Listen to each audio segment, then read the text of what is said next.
So I'll just pass you to Helen and Viktor. Thank you. I'm Helen Margetts from the Oxford Internet Institute, just down the road, but down there and right a bit. And this is the nicest introduction task I've ever had in my life, because if I forget anything, I can make a joke about it. So, moving swiftly on, Viktor is he's a professor of public policy at the Information and Innovation Research Centre, and the director of that centre at the National University of Singapore's School of Public Policy. He really is the type of kind of multi-skilled, multidisciplinary scholar that the internet needs. He's got a PhD in law, he's got a master's degree in political science, he's got a large range of computer science and programming skills, he set up a number of software companies. He's written a wide range of highly respected and important academic work, including an article in Science, which is what every social scientist wants to do these days, called Can We Reinvent the Internet? And now he's done what every academic secretly really, really wants to do, which is to write a book, preferably with one word in the title, that people come to Blackwell's Bookshop to hear him talk about, which is what he's going to do now, and then we're going to have a bit of a discussion about it. Thank you. Thank you very much, Helen. That was wonderful. You have not forgotten anything. In fact, you have embellished my own background. And truth be told, I did not come up with the book title. It was my fabulous publisher, Princeton University Press, who came up with that great book title. And so they deserve all the credit. I just put the words in order, and that was it. Now, delete the virtue of forgetting in the digital age. What is the book all about? Let me give you two cases that I describe in the book that kind of could start us off. One is the case of a young teacher-to-be, an American by the name of Stacy Snyder, 26-year-old single mother, who went to university, completed all of her coursework, did all of her practical training, and then just when she was about to receive her teacher's certificate, was summoned to the university administration and told that she would not be a teacher because her behavior was unbecoming of a teacher. And when she probed what her behavior had been, they said it is a photo that showed her with a cap and a cup, a plastic cup in her hand, and it was captioned "Drunken Pirate." And she had put that photo on her MySpace webpage on the internet. And the university administration found the photograph to induce minors to drink, and therefore to be unbecoming of a teacher. Now, Stacy said that she considered taking the photo offline, but at that stage it had been Google cached and indexed and web crawled and so forth. So even though she wanted the photo to be forgotten, the internet didn't let her. That's Stacy's case. Now, if you look at Stacy, you say, well, that's a 26-year-old, and she just is the generation internet, and she is caught up in this. Let me give you the second example, therefore, of a Canadian psychotherapist in his mid to late 60s called Andrew Feldmar. Andrew Feldmar wanted to cross from Canada into the United States to pick up a friend from Seattle-Tacoma International Airport. And the Immigration and Border Guard Googled him and found out that 5 years earlier, Andrew Feldmar, in an obscure academic journal that was unfortunately Google indexed, published an article about having taken LSD in the 1960s. And despite the fact that he never denied it when he was confronted with it, but he didn't volunteer the information right away, he was then barred from entering the United States forever. And so these two cases show how we have moved from a world in which remembering was the exception and forgetting was the default, to a world in which remembering now is the default and forgetting has become the exception, has become costly and time-consuming and difficult for us to do. And in the book, therefore, after going through an explanation on why this is happening, what economic and technological factors have driven that development, I then explain why this is problematic, what are the potential challenges that we might face with that. Helen, do you want me to go into these two quickly and then we'll take it from there? Or? Okay. Good. So the two challenges that I describe, and let me be clear, there's an upside to remembering as well, a significant upside. It increases accuracy, it improves efficiency. It also helps us, very human, to transcend human mortality because we have the ability to pass on through memory some of our experiences to future generations. But the bottom line is that all through human history, we had to choose, and choose relatively carefully, what we wanted to remember because it was costly. And it was easy for us to forget the rest because we have it built into our brains. It's biological forgetting. Now, when we look at the downsides, there's two potential downsides that I identify in the book. One is associated with power, and the other is associated with time. The power dimension basically is that if others have information about us and the ability to store and keep accessible that information for a very long period of time, much after we have already forgotten about it, they might have power, informational power over us. And that might influence how we transact and interact in e-commerce and so on and so forth. But the problem is not just a dyadic one.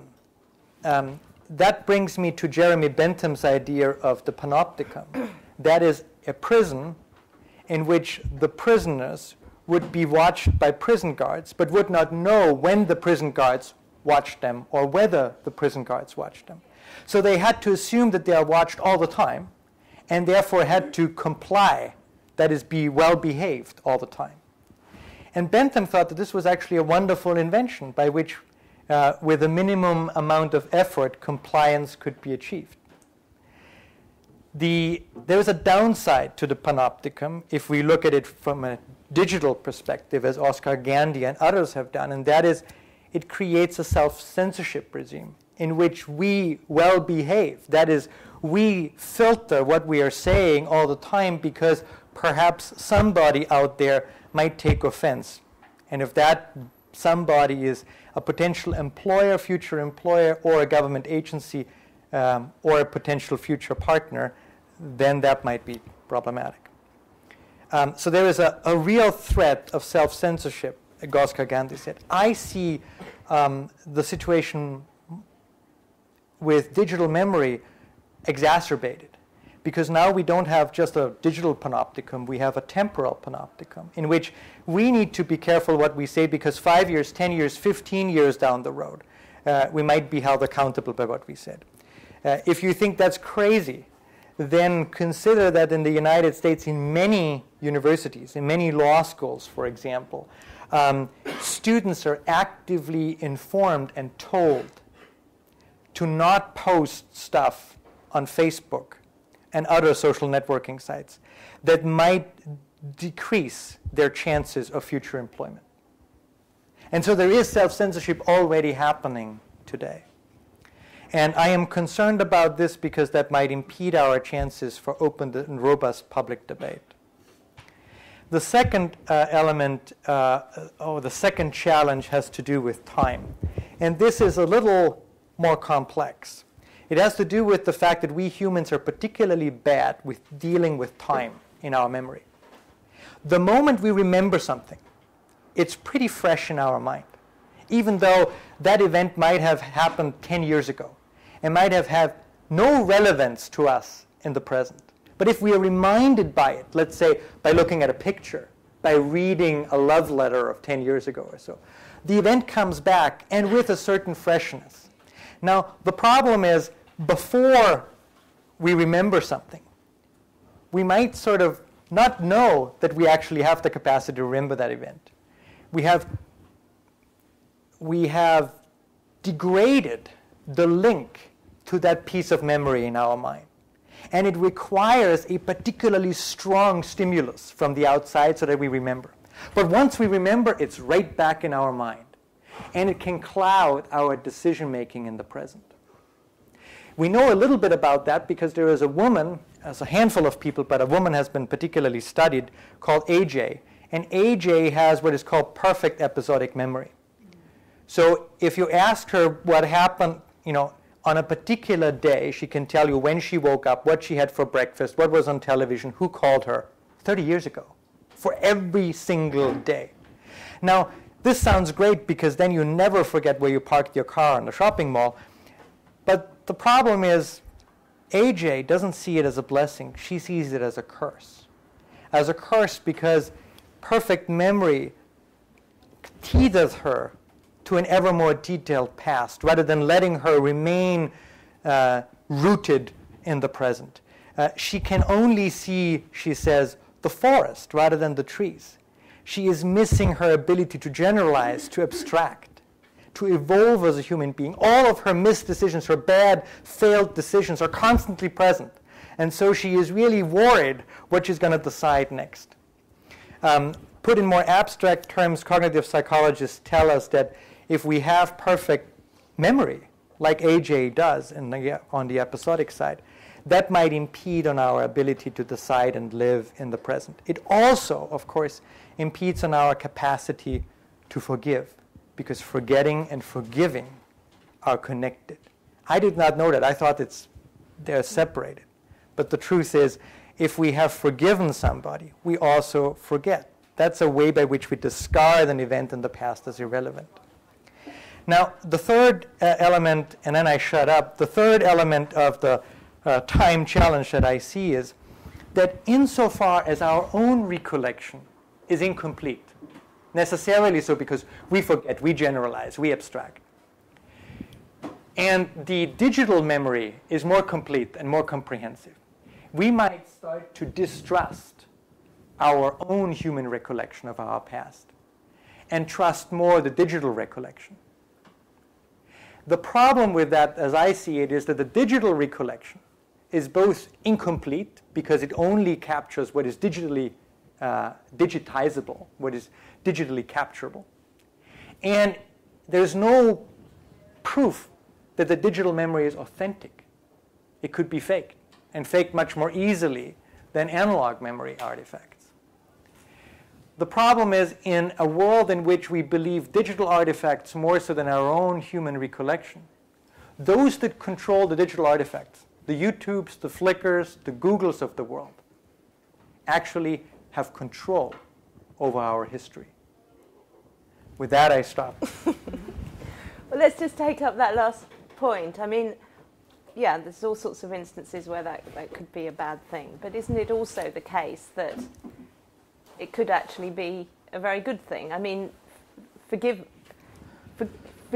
just as forgetting is not always a good idea. I mean, there's a lovely example in the book where you talk about these old friends called Janet and John who are just meeting up after losing touch for a while, and then Janet is trying to find out this name of a cafe, and she looks through the emails and remembers that she and John had a major argument and that she was very, very hurt, and she reads the old emails. And then wonders whether she actually really wants to see him again, because she remembers why they lost touch. I mean, yeah, that could be a bad thing, but maybe it's better that they don't meet up. Maybe that it's just going to happen again very soon. And I mean, another more important point there is perhaps, I mean, psychologists and psychiatrists will also tell us that our mood affects our memory. So that if we're in a very low mood, then we remember our past with all sorts of, we accentuate the bad things in the past and see the good things in a bad light. And if we've got those electronic reminders, as we do, I mean, I won't ask what percentage of the audience have had a love affair that's taken place largely or a lot on email, but there's probably, statistics would tell us that it's probably over half of you. You'll know that you can sort of, yes, you can go back to many events of the past, but I mean, that might be good. It might help you to sort of set the record straight and remember how hurt you were, whereas at the moment you're feeling really quite happy, so you remember bad things in a good light, or you feel very miserable and you remember everything as black. No, that's a very good point. And the glass is somewhat between half full and full, or half empty and empty, if you want.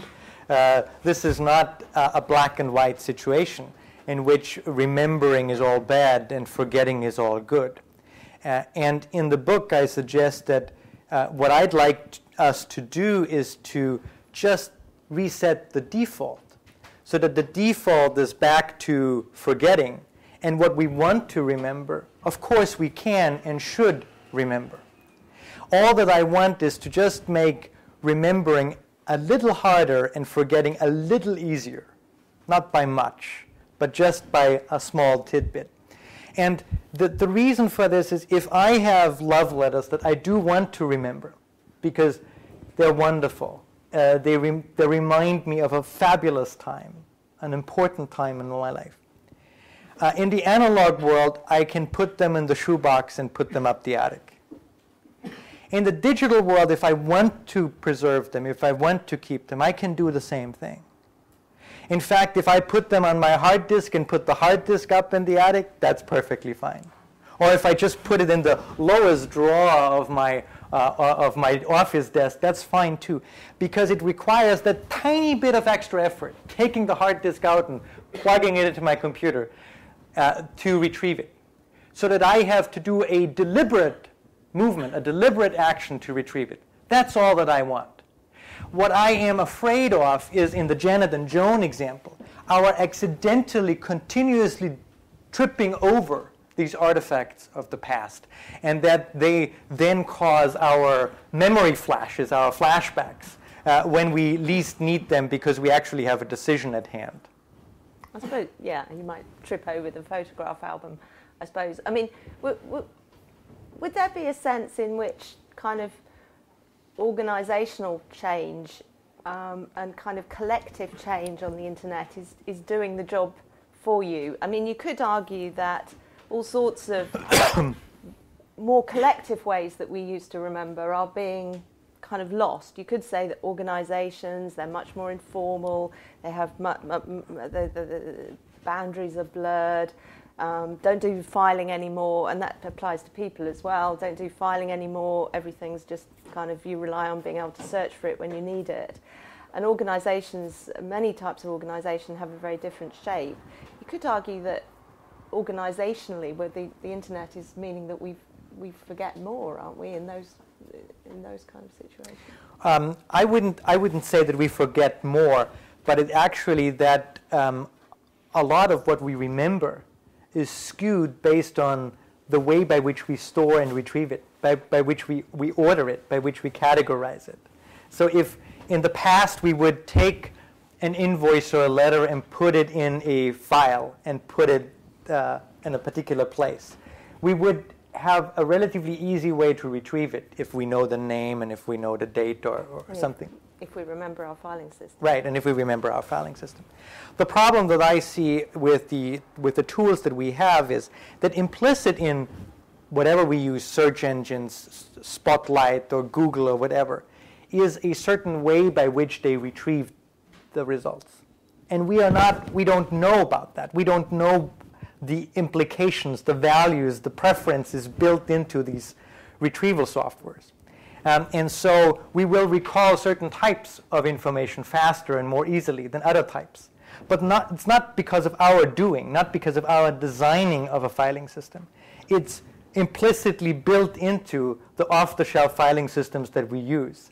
And so we make a value judgment, in a way, when we design a filing system, an analog filing system. But we seem to be perfectly happy in buying off-the-shelf software that has some implicit value decisions already built into it. And I would like to see that made more transparent, as well as us spending a little more time also on categorizing our memories. It is a really important point that the book makes, that our memory is to some extent in the control of Google's secret algorithm, etc. Does it Are there some things that you talk about in the book, like the huge volumes of data that these companies hold about us? Is that really such a problem, given that, I mean, doesn't it only matter if they share it with someone else? I mean, I know you've given some examples where the information was shared with everyone else because that person had at one time shared it with everyone else. And of course that's the case, and we all know examples. Yes. But the vast majority of this data just stays for these companies to make more money, doesn't it? I mean, we don't... Or so we hope, in a way, we certainly because... don't give it to academic researchers. That's the unfortunate downside. For a very long period of time, the best protection against privacy invasions was the compartmentalization of information processing and storage. Because everybody, every department, every company had its own information processing, almost like a silo. It was very difficult to create the comprehensive image, a comprehensive data set or information set of a particular human being. Now, the Andrew Feldmar example is quite a good one because it shows how Google can make linkages and connections across, that is, horizontally across many of these silos. Feldmar thought that, conceding in an academic journal, in an obscure academic journal, that he had taken LSD 40 years earlier would never have come to haunt him. He would never have thought that an immigration officer would read that journal. In fact, the immigration officer doesn't read the journal. It just reads the pinpoint information taken out of context, which is another problem, taken out of context and indexed by Google. One of the problems that I see is that in the internet or through the internet, we really can create this comprehensiveness, bringing together the various information sources. When I now look at data.gov in the United States and the whole idea of meshing information, disparate information sources together, there's a great value to be had for that. But there is also a downside, particularly when it relates to personal information. And don't make the mistake to think that if we anonymize it or pseudonymize it, it's gone. There's this rather shocking case of a couple of 100,000, if I recall correctly, personal information records made public by AOL in the United States. And they had anonymized it. That is, they had thought they had taken the IP addresses and stuff out. But by just combining them together and combining the various demographic pieces of information that are in there, you can shrink the sample size up to the point where you have actually one and only one person identified. And doing that, New York Times journalist just did that. Took the data and could identify a woman in Atlanta, Georgia, if I recall correctly, and rang her up and said, "Do you know that AOL just made public the following information about you? Bum, bum, bum, bum, bum, bum. Do you agree? Is that a good thing?"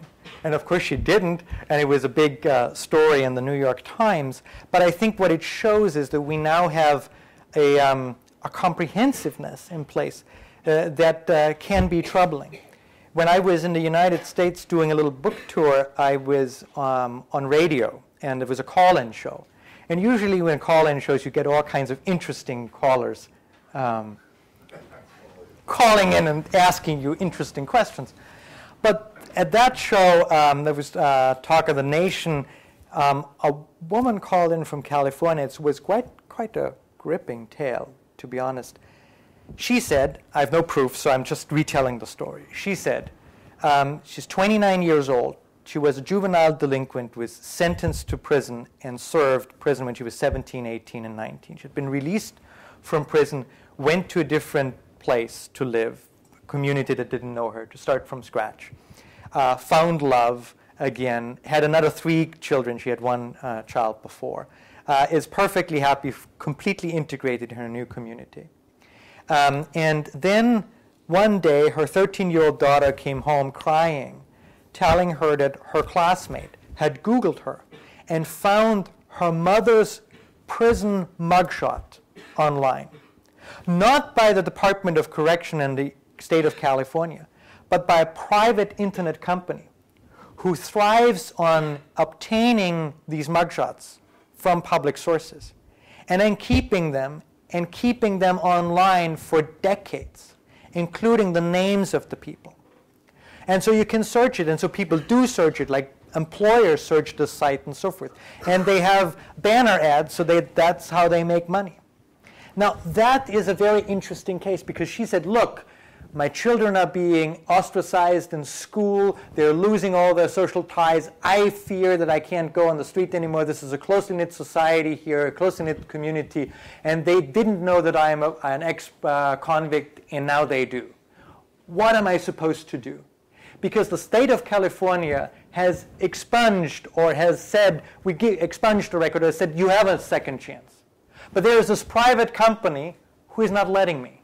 And because everybody can now access through the internet, through Google search, that private company, how am I going to get my second chance back? And I didn't have an answer. Quite frankly, I didn't have the best that I could do is say, well, if you use my approach of expiration dates for information, you'd be better off. And she said, yeah, but give me an answer that works now. And I didn't. And that is I think, the potential downsides, the potential consequences and threats that we might face if we continue to live in a world where we can connect all these disparate information sources together to create an information image about us. And make no mistake, that information image is not accurate. It's not accurate because it combines different puzzle pieces of different moments in time of our past. And so the person that emerges is not the person that we are today, nor the person that we were 10 years ago or 5 years ago. It's a person that never was. Do you want to say something about the solution a little bit about the solution that you, or do you want to, I mean, is it like the end of a detective story? Do you want to leave it? Then people will definitely buy the book. No. God, sorry, I'm hard selling here. Would that solve the problem? Would that solve the problem? Because surely the internet company wouldn't have put an expiration date on it. They don't want it to expire. Yeah. I am, going into this, I'm a privacy scholar originally. And I've written on information privacy, particularly in Europe, but also in the United States. And I've always seen, up until the end of the 1990s, the information privacy regimes in Europe as quite remarkable and a positive force. And then I did an empirical study on how often they are being used. And the shocking truth is they're completely underutilized. In fact, in Germany, 80 million people, probably the toughest information privacy laws out there, the easiest to sue somebody in court. In 15 years, there's not a single court case. Not a single court case.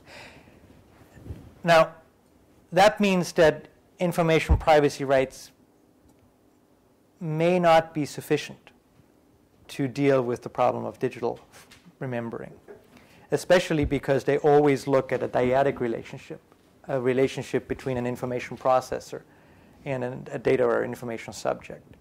That might, if it works perfectly well, take care of the power challenge that we face.